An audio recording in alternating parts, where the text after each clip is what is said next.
people are going to get hit with a tax increase if we don't do something are those families making less than $400,000 a year. We're going to see their child tax cut, their child tax credit cut in half, their standard deduction cut in half, their rates go back up to what they were in 2017. Thune can only afford to lose 3 votes, and 2 Republicans, Tom Tillis of North Carolina and Rand Paul of Kentucky, already say they will vote no. The final vote likely hinges on the issue of Medicaid. Conservatives want deeper cuts, and moderates want to help rural hospitals mitigate the loss of federal funding due to new tax provisions. Deirdre Walsh, NPR News, the Capitol. American solar and wind energy companies could be some of the biggest losers in the Trump administration's big tax bill. They're in such a hurry, they won't even let me over. Fuels like coal, oil, and natural gas, or the so-called clean energy, weaving in and out of traffic. job They're cuts such in the in wind a and hurry. solar industries. The U.S. says it's resuming trade negotiations with Canada. As Dan Carpinchuk reports, the announcement comes after Canadian Prime Minister Mark Carney scrapped plans for a digital services tax on U.S. tech firms. President Trump's economic advisor, Kevin Hassett, says now that the Canadians have agreed to remove the tax, negotiations can resume. Ottawa removed the 3% tax targeting American tech firms just hours before it was to go into effect. Tech companies like Amazon, Meta, Google, and Apple would have been on the hook for about $2 billion, revenues generated from operating in Canada. In a statement, Canada's finance ministry said President Trump and Prime Minister Carney would go back to the table in order to get a deal by July 21st. Commerce Secretary Howard Lutnick thanked the Canadians, adding that the tax would have been a deal breaker in any trade negotiations. For NPR News, I'm Dan Carpinchuk in Toronto. The Justice Department is suing the city of Los Angeles and its mayor over LA's so-called sanctuary cities policy. Steve Futterman has more. Los Angeles bars city resources from being used for immigration enforcement and local departments from cooperating with federal immigration officials. During the past month, Southern California has been the focal point of efforts to detain those in the U.S. without legal status. The lawsuit says LA's policies have led to lawlessness, rioting, looting, and vandalism. Mayor Bass has been critical of the ICE raids. When you raid Home Depots and workplaces, you're not trying to keep anyone safe. You're trying to cause fear and panic. The lawsuit says LA is, quote, picking and choosing which federal laws will be enforced. For NPR News, I'm Steve Futterman in Los Angeles. You're listening to NPR. Support for NPR comes from NPR stations. Other contributors include Viking, dedicated to creating travel experiences for the thinking person, with programs designed for cultural enrichment on board and offshore. Learn more at Viking.com. This is NPR. For NPR News in the Twin Cities, I'm Emily Reese. The National Weather Service confirmed at least 4 tornadoes touched down in Carver County over the weekend. One tornado early Sunday was in the northeast part of the county near Lake Zumbro with winds of 80 to 90 miles per hour. Another tornado tracked along the north side of Lake Waconia toward Parley Lake with winds up to 95 miles per hour. The remaining 2 tornadoes near Cologne had peak winds up to 85 miles per hour. The severe storms also produced tornadoes in eastern South Dakota and far western Minnesota and dropped torrential rain. That went We're through going to see a Juneau warming County, trend too. and a few chances for scattered showers and storms across Minnesota as we head toward the upcoming holiday weekend. Ahead of that, there will be a break from the rain tomorrow, but NPR meteorologist Mandy Thalhuber says a potentially unsettled pattern will soon return. It'll start warming up on Wednesday with a high of 85. We have a weak cold front that could produce some light showers on Wednesday, not anything like we've been seeing the past week. And temperatures will generally be in the low to mid 80s, some upper 80s expected for western Minnesota as well, and then possibly chance for showers and storms as we get into 4th of July. Our recent storms have parts of Minnesota running far above average rainfall for June. The National Weather Service office in Chanhassen has received more than twice its normal rainfall for the month.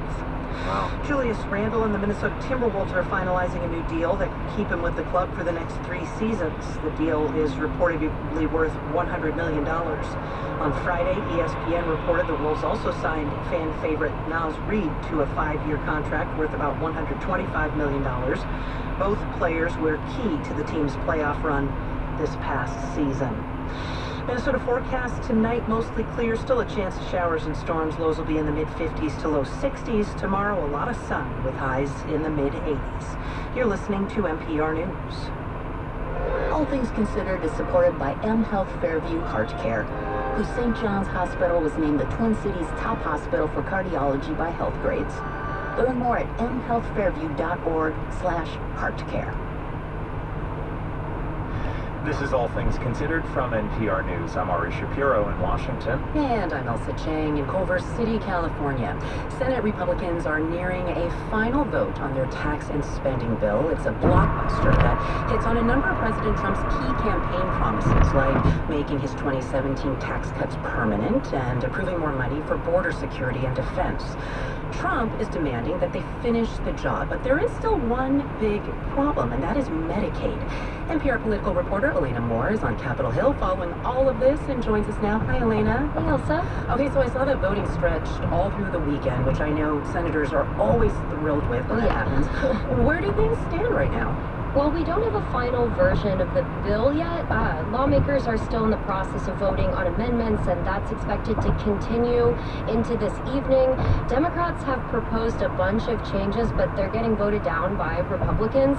It's also unclear if any proposed amendments by Republicans will even pass. Senate Majority Leader John Thune can't really afford to lose any more support for the final bill. In a preliminary vote on Saturday, Senator Rand Paul of Kentucky voted no over the deficit, and Tom Tillis of North Carolina voted no over cuts to Medicaid.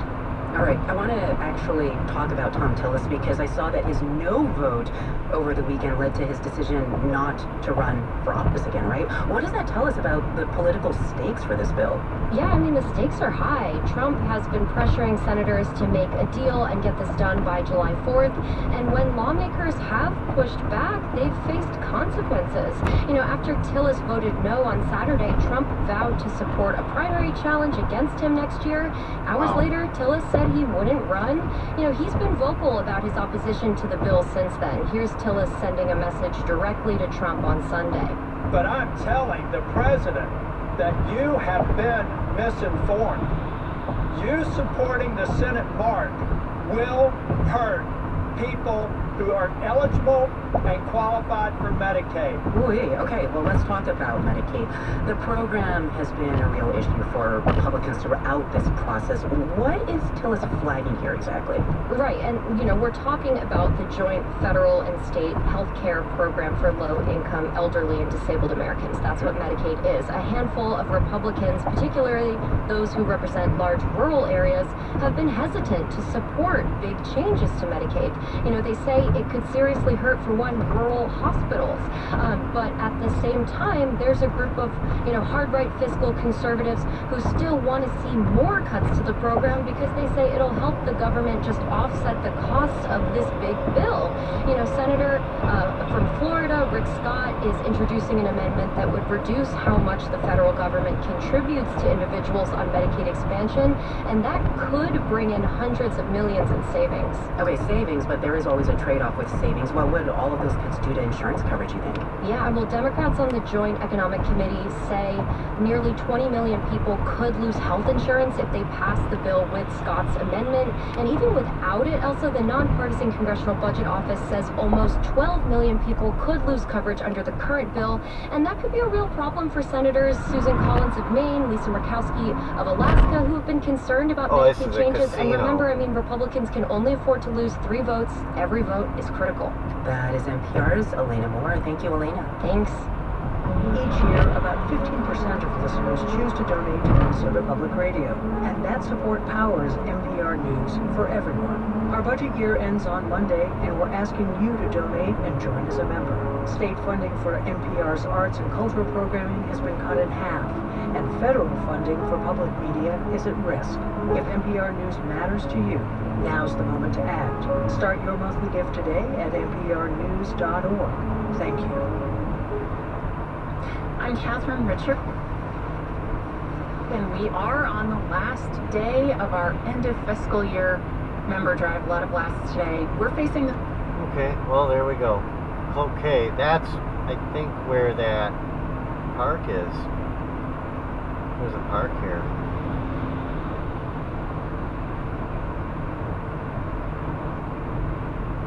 Maybe I should go to that. I've got several hours.